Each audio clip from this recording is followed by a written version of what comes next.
11वें सिपाही की दूसरी आयत करीम आप हजरात के सामने पढ़। अल्लाह तबारक व तआला इसमें इरशाद फरमाते हैं कि अनकरीब मुनाफिक लोग अल्लाह के नाम की कसमें खाएंगे मुसलमानों को मुतमईन करने के लिए। जब वापस लौटेंगे मुसलमान उन मुनाफिकों की तरफ ग़ज़वा तबूक से मदीना तजर्बा, क्यों ऐसा करेंगे? ये तो ताकि मुसलमान उनसे दरगुजर कर दें कि हम जो जिहाद में बगैर उज़्र के नहीं गए तो हमारे इस उज़्र से दरगुजर करें, माफ़ कर दें। तो अल्लाह ने फरमाया फ़ारिज़ू, ऐ मुसलमानों तुम मुझसे दरगुजर कर दो, इनके हाल के पीछे न पड़ो। क्यों? इन्ना रिज्स, ये मुनाफिक अंदर के पलीद हैं। रिज्स कहते हैं पलीदी को। ये मुनाफिक अंदर के पलीद हैं। जहन्नम, और इनका ठिकाना जहन्नम। इन बेचारों की आखिरत में ठिकाना जहन्नम है। और ये जहन्नम जो इनको मिलेगी वो अल्लाह की तरफ से जुल्म नहीं है, जज़ाअन बिमा कानू यक्सिबून, ये इनके अपने हाथों की कमाई का बदला है।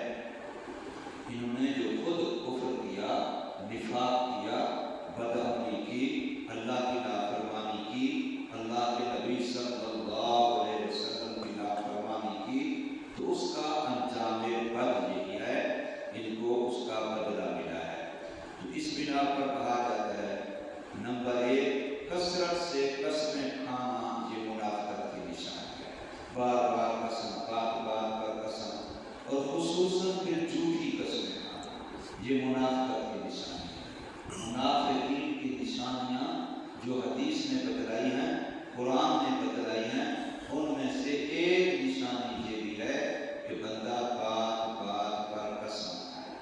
कोई भी बात करे कसम है, कोई भी बात करे कसम है, हर बात पर कसम, अल्लाह के नाम की कसम, किसी भी चीज़ की कसम, बार बार कसम खाना और खुसूसन झूठी कसमें खाना, ये मुनाफिकत की निशानी है। और नबी पाक सल्लल्लाहु अलैहि वसल्लम ने जो कबीरा गुनाह गिनवाया है, उनमें से बड़ा कबीरा गुनाह गिनवाया है झूठी कसम। अल यमीनुल गमूस, अल इशराक बिल्लाह व उकूकुल वालिदैन, ये 3 सबसे बड़े अकबर कबाइर, हदीस पाक में बड़ों से भी बड़े।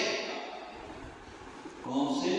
अल्लाह के साथ किसी को शरीक बनाना, साझी भाईवाल बनाना, खुदा वाली सिफतें किसी और में मानना, और माँ बाप की